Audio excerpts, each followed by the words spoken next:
Creo que me tenés. A ver si. Me tenés que permitir compartir, Eri.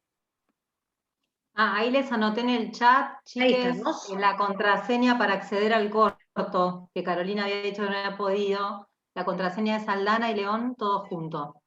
En mayúscula, ¿no? Sí. Con mayúscula, perdón, sí. Bien, ahí se ve, ¿no? Vamos a chequear el que. Sí, se ve. Perfecto. Ahí va con la otra.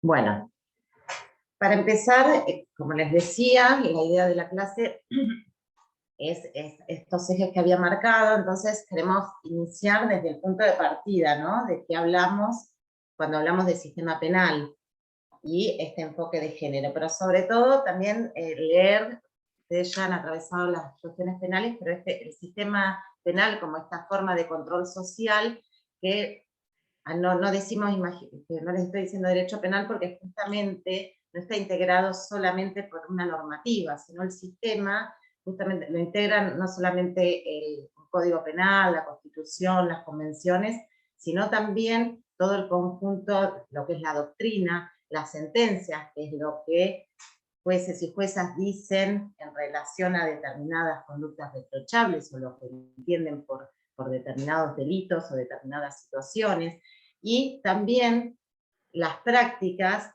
de los operadores judiciales, ¿no? Que nos van a construir un sentido jurídico y un discurso jurídico. Por eso, cuando decimos que este sistema construye relaciones de subordinación en muchísimas situaciones, no solamente en las situaciones atravesadas con el enfoque de género, pero en este caso construye género que lo puede hacer de alguna forma subordinando a las mujeres y diversidades o no, ¿no? Entonces, ¿cómo estas prácticas o sentidos van a construir este sujeto social de qué mujer se define en relación a estos discursos y a estas miradas en función de las situaciones que llegan a este sistema penal y qué situaciones para este sistema son aquellas que, por ejemplo, tienen alguna situación de violencia por razones de género y qué situaciones no. Cómo determina y aísla determinadas situaciones o no. Por eso, Bodelón González, esta autora, manifiesta que hay una tensión entre lo que es el derecho penal y la teoría del género y el feminismo. También, como habrán visto en todo lo que es el sistema de justicia, ¿no? Pero el sistema penal también tiene una mirada sexista, ¿no? Se funda en toda una normativa con una falsa neutralidad, con una falsa igualdad, con abstracción, que muchas veces no lee los contextos de situaciones desiguales estructurales que hay en las diferentes relaciones, no solamente las relaciones socioafectivas y estas interrelaciones personales en cada caso en particular. Por eso muchas veces decimos que el sistema de gestión de conflictos, que es un poco en donde se inscribe el derecho penal, en vez de resolver muchísimos conflictos, genera, más allá de no resolverlos, a su vez genera nuevas discriminaciones, ¿no? Y otro de los puntos, esto como punto de partida es de dónde nos posicionamos en esta clase, es esto que dice Tamar Pitch, en el sentido también de leer esta mirada que hay como una mirada de un montón de discursos de lo que mencionamos en relación a las violencias por razones de género, en relación a un montón de demandas, y una respuesta muy parcializada desde la gestión de estos conflictos, donde se enfoca todo hacia una mirada punitivista o una mirada penal, ¿no? Entonces, como las violencias terminan como abarcadas y abstraídas de toda una situación estructural en una cuestión muy individual, muy particular, muy privatista y muy securitaria, por decirlo de alguna forma, ¿no? Termina siendo como decimos, que esta mirada lo que genera es una privatización del conflicto, de estas desigualdades, por decirlo así, donde la mujer es la que muchas veces incluso se tiene que autogestionar su propio conflicto, ¿no? Y también posicionarse en un lugar de cumplir muchísimos parámetros para esta gestión de su propio conflicto. Y cómo se abarca una situación con una mirada muy particularizada, identificada judicialmente y muchas veces dejando de lado otras. Bien, eso como posiblemente como punto de partida de donde nos paramos cuando hablamos de sistema penal y género, ¿no? Ahora ya más en particular de lo que lo que sería una falta de, o qué es lo que vemos en esto de cuando hablamos de falta de enfoque de géneros y derechos en lo que hace toda esta mirada del sistema penal. Por un lado, es importante señalar que nuestro Código Penal, ya sea en su parte general y su parte especial, en lo que es a la integralidad de todo el Código Penal, data de 1921. Todas sabemos que hay reformas, hubo reformas en lo que hace a lo que nosotras estamos analizando en la figura del femicidio, y a su vez también se agravan figuras como las de las lesiones, lo que sean las agresiones físicas, ¿no? Ya sean lesiones leves, graves o gravísimas, sobre todo los delitos contra la integridad sexual, en relación a, digamos, a otro tipo de figuras o en cuanto al régimen de la acción penal, pero en su conjunto sí tiene que ver con un código en su integralidad, que tiene que ver con 1921, donde obviamente, incluso con determinados discursos, que si vemos lo que era ese código penal en muchísimas situaciones, no solo no tiene un enfoque de género, sino que tiene una mirada muy sexista y muy patriarcal en lo que hace a su integralidad. Por eso tampoco el Código Penal tiene un diálogo, o podemos hacer, hay como una falta de relación en lo que son las figuras o los delitos, las conductas no reprochables, que son las que se abarcan en los delitos penales, con lo que son la tipología de las violencias por razones de género de nuestra ley nacional, por ejemplo, de la Ley de Protección Integral para prevenir, sancionar y erradicar la violencia contra las mujeres.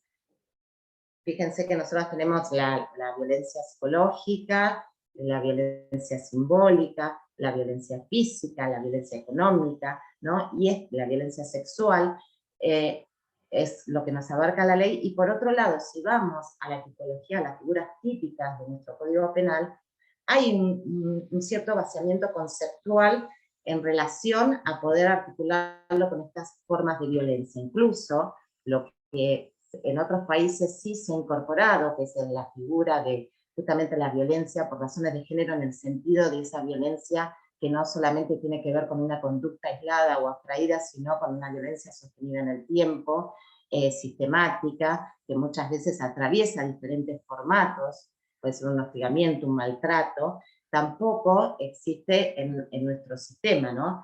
Y cómo, a su vez, si nosotros vemos las figuras que mayor ingresan posiblemente como investigaciones penales en relación a este tipo de violencias, muchas veces son las figuras de los delitos contra las personas, como podemos mencionar, obviamente las agresiones físicas, las lesiones leves, graves o gravísimas, en la forma más grave que son los femicidios, y las amenazas como un tipo de violencia psicológica, o las coacciones, o extorsión, pero hay muchas que quedan invisibilizadas, ¿no?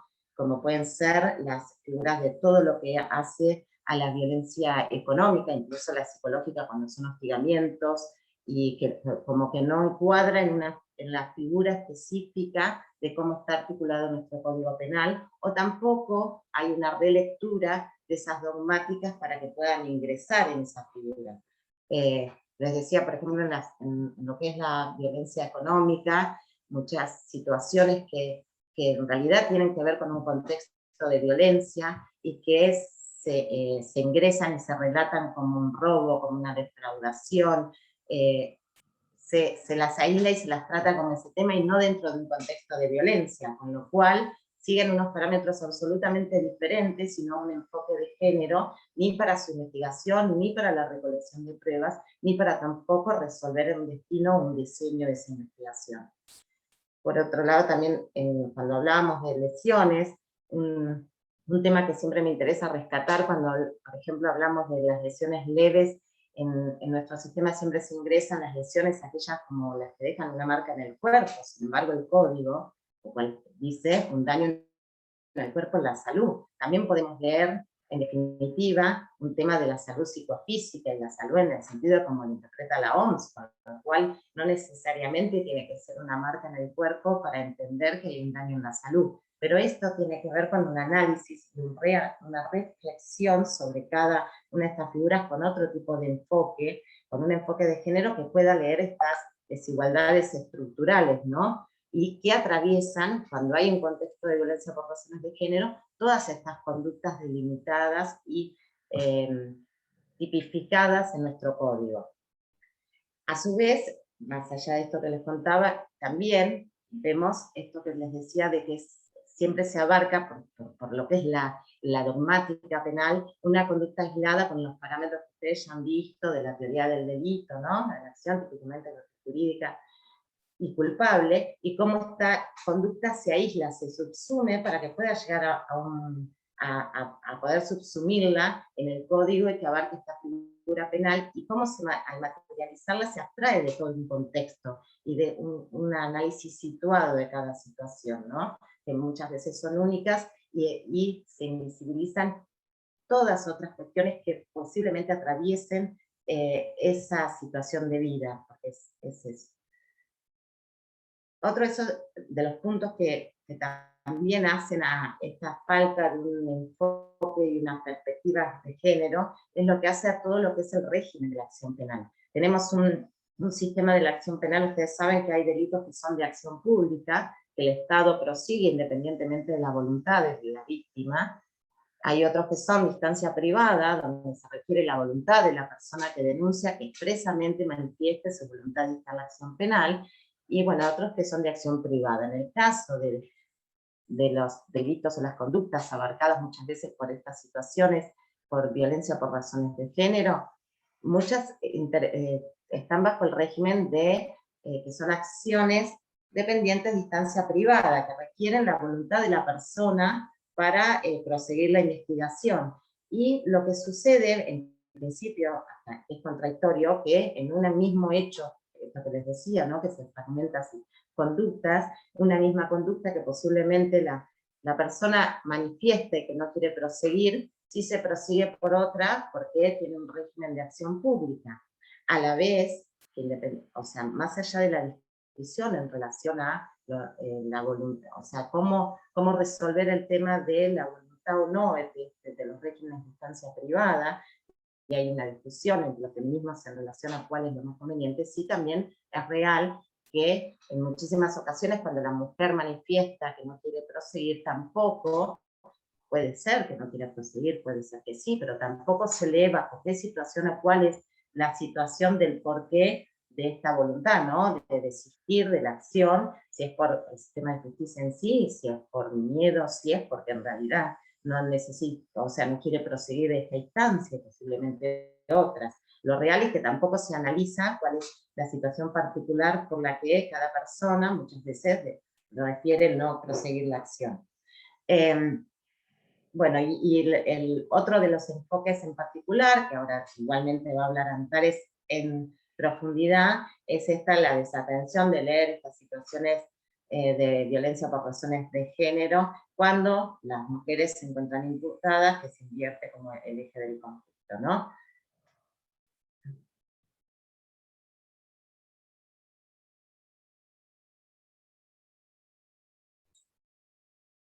Anti. Ahí estamos. Sí, ahí esto que venía diciendo Caro tiene que ver un poco con la relectura que tenemos que hacer necesariamente de las categorías dogmáticas en el derecho penal. Como decía Caro, tenemos un derecho penal machista históricamente y patriarcal por el momento histórico justamente donde se sanciona el código. Y bueno, los feminismos fueron avanzando de manera tal de poder analizar y darle una relectura a estas categorías dogmáticas para poder analizarlos, sí, en perspectiva feminista o desde un enfoque de género. Mi postura acá o la idea de mi proyección en la clase tiene que ver con la mirada de la defensa, porque es donde yo trabajo actualmente, la Defensoría de Casación, Y entonces vemos que tenemos víctimas y victimarias que son, decimos, las dos caras de una misma moneda. Como también veníamos mencionando, el sistema penal es selectivo. Esto también lo pudieron escuchar en el episodio 4 de La Voz de Temis. Ahí contamos un poco por qué qué es la selectividad del sistema penal, los bienes tutelados, la existencia de otros mecanismos de etiquetamiento para con las mujeres genera que sea un porcentaje mucho menor las mujeres criminalizadas que los hombres. La selectividad del sistema podemos verla, como les dijimos también en el cortometraje, que hoy no lo pudimos ver, pero ya lo van a poder ver, y tiene un poco, está en sintonía con sí lo que se cuenta en el episodio. Entonces, ¿qué pasa? Las mujeres que llegan al sistema penal en calidad de imputadas, es decir, están imputadas de haber cometido algún delito, digamos que si bien son un número menor a los hombres o a los varones en el sistema penal, sí el sistema es selectivo. Son determinadas mujeres las que el sistema selecciona como imputadas, tanto víctimas como imputadas. El sistema es selectivo en los dos casos. No todas las mujeres pueden ser víctimas o no todas las mujeres pueden ser victimarias dentro de nuestro sistema penal. Entonces, al momento de poder elaborar una defensa desde un enfoque de género, como les decía, tenemos que analizar algunas categorías dogmáticas o refundarlas con estos anteojos violetas con los que hablamos siempre que se pueden ver otras cuestiones. Un poco lo que venía diciendo Carolina, desde, si se quiere, la fiscalía o quienes defienden a las víctimas, también podemos usar esa mirada para analizar en la situación de las imputadas. Muchas veces ahora cuando se habla de reforma judicial feminista, muchos se preguntan a qué apunta, qué se entiende por esa reforma judicial, y en realidad no es que podamos decir la reforma judicial feminista es esto, sino que el análisis, una vez que podemos entender cuál es el análisis que propone el enfoque de género, la perspectiva de género y los feminismos, desde esas categorías del enfoque de género vamos a poder analizar todo lo que tenga que ver con, en este caso, el derecho penal, en el caso de las víctimas y en el caso de las victimarias. Eso es un poco lo que queremos contarles en realidad a partir de casos. O sea, si bien ustedes van a ver, si querés, Caro, pásame, ahí está. Si bien ustedes deben haber leído el artículo de Julieta Di Corleto, donde está muy bien relatado qué es esto de la relectura de las categorías dogmáticas, ella comenta un caso de una mujer imputada con su pareja por un delito de drogas. Yo les quise traer un caso que trabajé en la Defensoría de Casación para poder que puedan saber cómo se trabaja, ya no leyendo un artículo, sino con una persona que trabajó el caso. Este caso obviamente es un nombre ficticio. Mariana fue condenada por homicidio agravado por el vínculo para la relación de expareja preexistente. El primer dato que a mí me llama la atención cuando llega la causa a la Defensoría, que en realidad la causa llega para que se proyecte un recurso extraordinario federal, es decir, un recurso ante la Corte de la provincia. Lo primero que a mí me llama la atención es cuánto tiempo duró la relación que tuvo Mariana con esa pareja para que la imputen con esa calificación. ¿Qué había pasado? Les cuento brevemente los hechos. Mariana estuvo en pareja durante 3 meses con un señor con el que comenzó a tener un conflicto y él empezó a ejercer violencia hacia ella. Entonces ella decide separarse. Luego de eso, Mariana trabajaba en su casa en un kiosco que tenía enfrente de su casa. Una noche, poco tiempo después de la separación, en malos términos con este señor, ella vivía con su hija de unos 6 años. Empieza a escuchar que golpean fuertemente a patadas la puerta, que le iban a tirar abajo, forcejeaban la cerradura, etc. Llaman por teléfono al 911.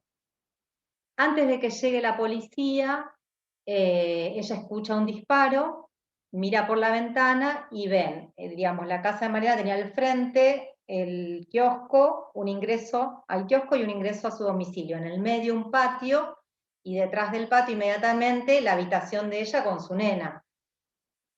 Ve por la ventana un hombre muerto en el patio de la casa, un hombre a quien ella en principio no conocía, era de noche. Llama a la policía, bueno, cuando escuchan ruidos y qué sé yo, y ve que la persona que disparó se fue, abre la ventana y ve que quien estaba muerto por un disparo de arma de fuego era su expareja.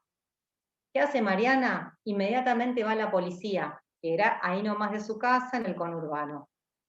Va la policía con su nena chiquita, le toman inmediatamente las pericias de rastros en las manos, esas pericias luego, ¿no? Dan negativo, no tenía pólvora en las manos, el arma había desaparecido, bueno, tenía un montón de pruebas, digamos, para la defensa en su favor. Pero cuando la defensa de instancia hizo una muy buena defensa, con todo esto que yo les digo a su favor, sin embargo en el juicio hubo 4 testigos, que eran 2 hermanos y 2 amigos de la víctima, que tenían un relato perfectamente cerrado, que decían que Mariana era una loca, que Mariana era agresiva con su pareja en ese entonces, que ellos habían ido a la casa de Mariana, y que tenía un arma guardadita, como que les diga, el tercer estante de la cocina. Los cuatro testigos decían eso, recitaban el mismo discurso cerradito. Ninguno de esos 4 testigos había entrado nunca a la casa de Mariana, lo que decía Mariana, ¿no? Ella no los conocía. Estamos hablando de una relación sexoafectiva que duró 3 meses.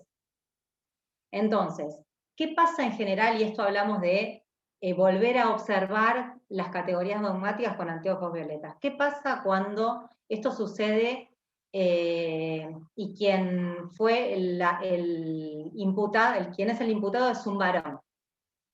Obviamente la defensa lo primero que plantea es que necesita la acreditación, si le están, ¿cómo se llama? Si le están colocando la agravante por relación de pareja, etcétera, piden primero que acredite si está casado. O sea, ni siquiera una relación de pareja común, si está casado. Si no está casado es una relación de pareja, que acrediten si tiene certificado de unión convivencial. O sea, cada vez más acreditaciones siempre para la defensa de los imputados varones. Ahora, el estándar, cuando tenemos que defender a una imputada mujer, es 0. O sea, ya con una relación sexoafectiva de 1 minuto, ya le agregamos el agravante. Eso de verdad que sucede, es así. A mí me llamó mucho la atención que por 3 meses le hayan, encima de que era inocente, le hayan colocado el agravante. Bueno, entonces la relectura de las categorías dogmáticas con enfoque de género. En este caso se destacó el abordaje diferenciado que se hace en el sistema penal cuando se trata de una expareja, mujer o varón. El estándar, como les dije, es diferente. Entonces, nosotros cuestionamos justamente la agravante. Otra cuestión que tiene que ver con el análisis de las categorías desde el enfoque de género, o ya no de la categoría, sino del proceso penal con enfoque de género, es identificar, producir y controlar la prueba con una mirada atenta. ¿Qué queremos decir con esto? El plexo probatorio, como les dije en este caso, estaba... bueno, me olvidé de mencionarles otra cuestión que se aportó en la primera instancia, en el momento del juicio.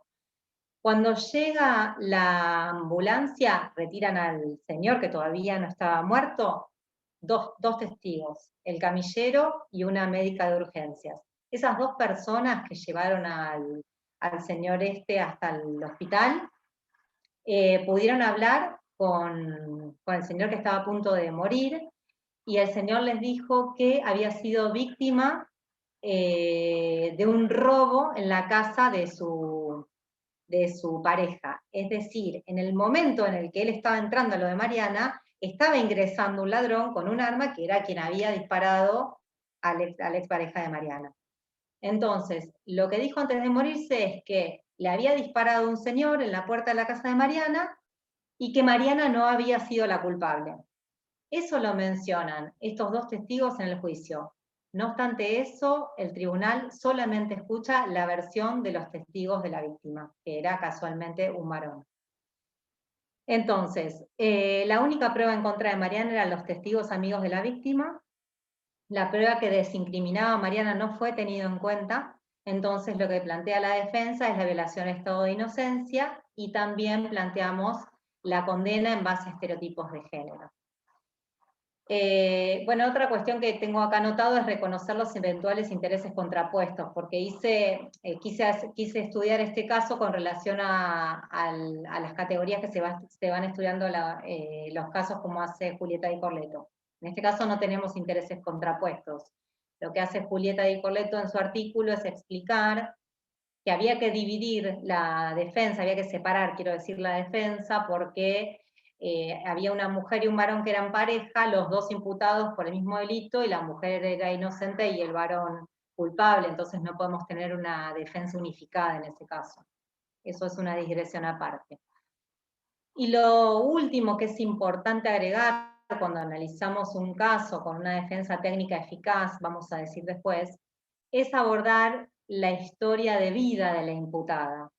¿Por qué? Porque esa persona que llega al sistema penal llega con una historia, no es el número de una causa en la que se convierte luego rápidamente en este sistema que no está atento a las personas, sino a los delitos y obviamente sin enfoque de género. Entonces, la importancia de poder tener un diálogo atento con la imputada en este caso y una escucha atenta, hizo que desde la Defensoría, al haber advertido cómo venía siendo violentado el estado de inocencia de Mariana, fue ponernos en contacto con ella. No había manera de que nos atiendan el teléfono, nos conecten con ella por teléfono en la unidad, entonces fuimos a verla personalmente a la unidad, y ahí conseguimos un espacio de intimidad para que ella pueda contarnos esta historia. O sea, todo esto que yo les estoy contando, lo escuché de Mariana y de la defensora de Mariana, porque obviamente en el expediente no había manera de controlar esa prueba, porque el Tribunal de Casación no hizo una revisión conforme el artículo 8.2h de la Convención Americana de Derechos Humanos, que implica una revisión profunda de lo que es el fallo de condena. Caro, vos si me voy mucho de tiempo me decís que no estoy mirando el celular. Si querés pasarme la otra filmina. Yo me copo con los temas y cualquier cosa, obviamente nos paran. También queríamos, la idea de esta clase inicialmente con Caro, era poder compartir el corto de Aldana y León para corrernos de este lugar tan de exposición, de estar acá exponiendo cuestiones conceptuales, o por más que les traigamos estos casos, también termina siendo un poco conceptual. Pero bueno, si me quieren preguntar o quieren reflexionar algo acerca de este caso, digo, ¿qué les parece? Digo, yo les traigo este caso que a mí me llega y que yo trabajé. Está por terminar, Andy. Bueno. Dice 10 minutos. No, 10. 10 minutos. Bueno. A mí me parece que está excelente la clase, me encanta, porque bueno, la experiencia práctica es una forma de aprendizaje o de saber que es muy importante. Así que pregúntenle a las... Yo me quedé con un montón de preguntas, pero dejamos el diálogo a las estudiantes que están aquí participando. Claro, la idea es sí. Acá Eva. Por ahí lo que ustedes nos marcaron es en la parte de la defensa, ella, que es muy puntual, y ahí hacen una comparación donde por ahí es muy notable la perspectiva de género cuando se la imputa a ella en cuanto a los medios de la manera de defenderse, ¿no? A comparación de lo que es el varón imputado, ¿no? Al momento de tener malas, puntualmente, las herramientas. Y ahí es como que siempre volvemos a lo mismo, que en los distintos momentos del proceso a lo mejor se nota esa cuestión de la perspectiva de género, o esa cuestión de lo que se nos viene ya indicando como de lo que es la cuestión del patriarcado, ¿no?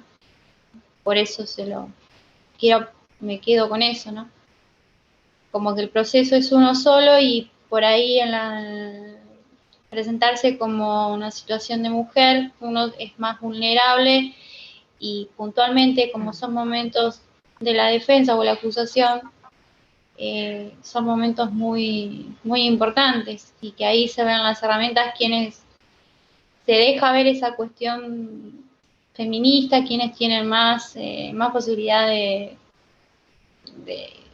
sostener el patriarcado, ¿no? Me queda eso, por eso. Muy bien, gracias. Yo lo que, sí, Caro. una de las cosas que quería agregar, porque bueno, por ahí yo no me enfoqué tanto, después va a venir la parte de la fiscalía, esto de que tiene que ver con la defensa, pero también tiene que ver eso, el análisis de cómo el sistema penal posiblemente sea como, obviamente es la última ratio, es un sistema de gestión de conflictos, pero también con un castigo, es el uso de la fuerza por el Estado mediante como un sistema de... Y en todo el abordaje de cómo es más allá de fiscalías, después van a ver que traemos unas que son más de juzgados o de tribunales, la realidad es desandar construcciones dogmáticas, ya se lean desde qué es en realidad una lesión para interpretar solamente con una mirada muy sesgada, desde qué es una legítima defensa, porque muchas veces la legítima defensa está estructurada con una dinámica muy abstracta y con determinados parámetros construidos doctrinariamente, porque esto también son muchas veces que no tiene que ver las leyes, sino construcciones doctrinarias de las lecturas de lo que se quiere decir nuestro código. Entonces, por eso también hay que hacer esas otras relecturas y poder también atravesarlas diferentes. O sea, el feminismo no es que por eso yo les decía, tampoco interesa una mirada totalmente punitivista. Posiblemente también, no es que desde la fiscalía cualquiera, sino como poder desandar, de construir prácticas y formas de leer esta dogmática penal y cuando esa gestión de castigo tiene que ser necesaria, pero más allá de eso, también poder leer las otras situaciones que también tiene que haber un diseño de determinadas situaciones de violencia coordinado con otros fueros, ¿no? Entonces por ahí no es tampoco tanto, lo quisimos dividir así como son las dos mismas caras de una misma moneda, pero no es que es fiscalía, no, es como todo un sistema que tiene que ver con una doctrina, eso quería por ahí agregar. Claro, porque digamos, la defensa puede ser con enfoque de género o no, que en la mayoría de los casos muchas veces no lo es, pero porque hay digamos, siempre lo mismo, ¿no? Es volver a que este sistema está dentro del patriarcado, hay muchos abogados, abogadas que aún no han podido resolver de qué manera enfocar su defensa al enfoque de género, o la fiscalía, o los jueces, digo, el sistema penal o el sistema judicial, y por eso de nuevo volvemos a la reforma judicial feminista. Es todo un sistema que necesita de la transversalidad del enfoque de género. El enfoque de género, la transversalidad es el concepto actual. Necesitamos transversalidad del enfoque de género en las políticas públicas y en el Poder Judicial. No es que el Poder Judicial es por eso también, el único responsable de todo lo que sucede en materia de género o de violencia de género. Necesitamos la transversalidad también en las políticas públicas.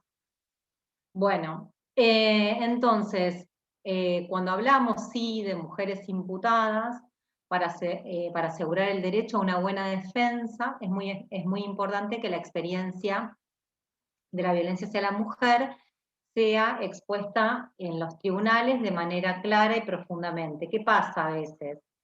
También sucede que las mujeres víctimas de violencia llegan hasta los tribunales, esto que decimos, o con defensores, o si son parte de la querella o de la fiscalía, o con gente que no está formada en género o no tiene la experiencia o quizás la sensibilidad. A lo mejor a veces no es necesario tener una formación en género, es necesario tener cierta sensibilidad y escucha para poder atender cuál es la historia de violencias y poder contarla en los tribunales de manera tal que sensibilice. Bueno, habrá quien se sensibiliza también y quien es insensible a esto, ¿no? El Claro, relato ¿no? de la experiencia, sí. Disculpe, Eva. profesora.